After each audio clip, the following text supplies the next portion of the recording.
the escalating rhetoric coming from Iran, with reports now saying that the IRGC has warned of trapping the so-called enemy forces in what it calls deadly whirlpools in the Strait of Hormuz. This statement now adds to the rising tensions in the region, where the strategic waterway remains a key flashpoint for global shipping as well as security concerns. So while the Strait of Hormuz, of course, is a very critical energy choke point, now we are being told that Iran also is watching the movement of the Americans very closely. While Donald Trump claims that they are going to step in to the Strait of Hormuz and try to demine it, you'd remember, like I just said, even the military installations of the Americans were attacked. So what makes it, what guarantee is there that the American ships would not be attacked by Iran? Because Iran is now claiming that they are also going to track, or rather trap, the American installations, not just on land, but also on sea. With that, more breaking news coming in. In fact, the IRGC Navy has now said that the Strait of Hormuz remains open for civilian vessels under what it calls smart control. However, it has also warned that any military vessels approaching the strait would be treated as a ceasefire violation and also met with a severe response. Now, this statement adds to the rising tensions in the strategically vital waterway, which remains a key focus amid the ongoing regional military and diplomatic developments. So Iran making it clear that no American vessels or no American military vessels that are entering the Strait of Hormuz for any demining purpose would actually be safe. Iran making it clear, Rishabh, who's still with us on the broadcast.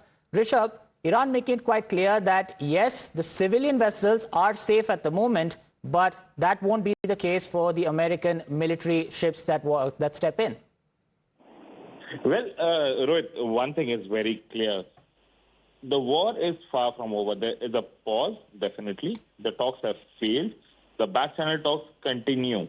What mistake that Pakistan made sure happens here was to call the top leadership of both the sides. If you get the top leadership to sit on the table on the day one, when you know that there are differences and there are a lot of issues that needed to be discussed beforehand between the two sides, before the two leaders come and sit.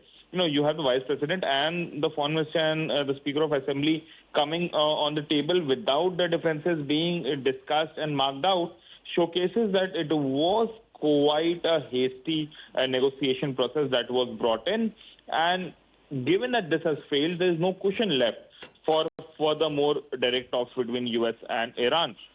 Now, one thing is very clear. Iran says that Strait of Hormuz is open. By saying that, it is deflecting any international pressure coming on them, because countries like India, countries like other countries in Asia, or for that matter African countries, they are heavily dependent on the Gulf oil that comes in from the countries that that needs to cross the Persian Gulf and eventually the Strait of Hormuz to reach the receiving countries. So while civilian tankers are safe to move is coming in from Iran, it is very clear message that we do not want to escalate, but we do not want to entertain any U.S. presence near our territory as well. That is something that Tehran wants to put in. Now, a naval blockade has been announced by Donald Trump, so it would be interesting to see what Monday morning brings us. Right, absolutely. So Iran and the United States, of course, now keeping a very close watch on the developments and the movement of the vessels at the Strait of Hormuz. But another threat for the Americans could be the fact that the Iranians are also now trying to bypass the dollar, because Iran has asked for the toll in Hormuz in cryptocurrency. Now, this could also be a reason why Donald Trump is concerned, because crypto can obviously bypass global banking rails, and this will be harder for the United States to track or freeze the funds. What it also does is cuts the reliance on dollar-based transactions, and now the payments can be made within seconds. Is this why Donald Trump is also concerned with the toll that is being charged by Iran in the Strait of Hormuz? Is something that remains to be seen.